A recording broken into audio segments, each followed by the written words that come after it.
Welcome back to another video to our YouTube channel Nambighar Chhatra Samaj.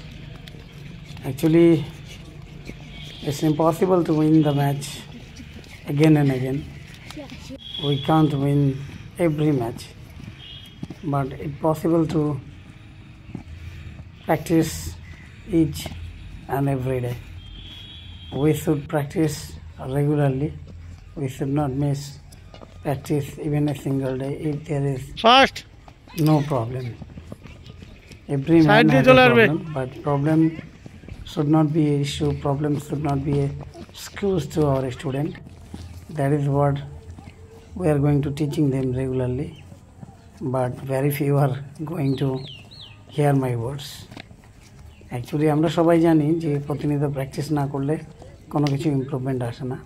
যাদের হয়ে গেছে practice করে তারা সত্যি ইমপ্রুভ করছে এবং তারা এগিয়ে যাচ্ছে। আমাদের ক্যাম্প থেকে প্রতিনিয়ত কিছু ভালো ছেলে মেয়ে ভালো জায়গায় সুযোগ পেয়েছে। তারা আজ গ্রাম ছেড়ে শহর এবং কি আমাদের রাজধানীতে গিয়ে তাদের জায়গা হয়েছে, বাংলার দলে প্রতিনিধিত্ব করছে। তো যারা প্র্যাকটিস করবে তারা এগিয়ে যাবে, এটাই মূল কথা। আর যারা ফাঁকি দিবে, যারা অজুহাত দেখাবে, তারা কোনোদিন আগাতে পারবে না। আমরা ছোট্ট একটি গ্রাম থেকে প্রতিনিয়ত এদের প্র্যাকটিস করিয়ে চলছি। আমাদের এই ক্যাম্পে প্রচুর ছেলে মেয়ে আসে, প্রায় 70 থেকে 80, কখনো কখনো তারও বেশি হয়। অবশ্য মাঝে মধ্যে ক্যাম্পের যে উপস্থিতি সেটা সিজনালের মতো, কখনো 100 অ্যাবাভ হয়ে যায়। তবে যেটা বলছিলাম, যারা রেগুলার রয়েছে অর্থাৎ কিছু ছেলে কিছু মেয়ে তারা প্রতিনিয়তই আসে এবং প্রত্যেকটা কাজেই আমরা দেখতে পাই। আর আমরা বিশ্বাস করি মরকে, আমরা আমাদের টিম নিয়ে গর্বিত। যদিও কিছু ছেলে মেয়ে রেগুলার আমাদের কথা শুনছে না, তারা প্রতিনিয়ত নিজেদের পিছিয়ে নিয়ে যাচ্ছে, সেটা বাস্তব আমাদের স্বীকার করতে হবে। সেইভাবে আমরা কাজ করে চলছি।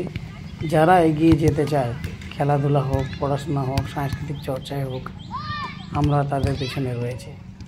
তো আশা করি আপনারা আমাদের এই কাজগুলি আপনাদের ভালো লাগে। আমাদের এই ভিডিওগুলি যদি ভালো লাগে তাহলে অবশ্যই কমেন্ট করবেন এবং আমাদের এই ইউটিউব চ্যানেলটি সাবস্ক্রাইব করবে, আমাদের পাশে থাকবেন। কেননা আমাদের এই ক্যাম্প চালানোর জন্য আমরা কিন্তু ক্রাউড ফান্ডিংয়ের উপরেই ডিপেন্ডেন্ট। আমরা তেমন কোনো আর্থিক সাহায্য সরকারের পক্ষ থেকে বা কোনো স্পন্সরের কাছ থেকে পাইনি। তাই আপনারা পাশে থাকবেন, লাইক কমেন্ট শেয়ার করে আমাদের পাশে থাকবেন। জানি না ভবিষ্যতে হয়তো আপনাদের এই পাশে থাকাটা আমাদের অনেকটা হেল্প হবে। তাই বারবার বলছি, যারা ফুটবল খেলেন, ফুটবল খেলতে ভালোবাসেন, যারা মনে করেন প্রত্যেক গ্রামে এরকম ক্যাম্প থাকা উচিত, অবশ্যই আমাদের এই চ্যানেলটিকে লাইক কমেন্ট শেয়ার করে আমাদের পাশে দাঁড়াবেন। ধন্যবাদ সবাইকে। সবাই ভালো থাকবেন, ফুটবল খেলুন, সুস্থ থাকুন এবং আমাদের ভবিষ্যৎকে শক্তিশালী করে তুলুন। আমার জেঠু কি করে? Come on, Jetu, come on. Good shot.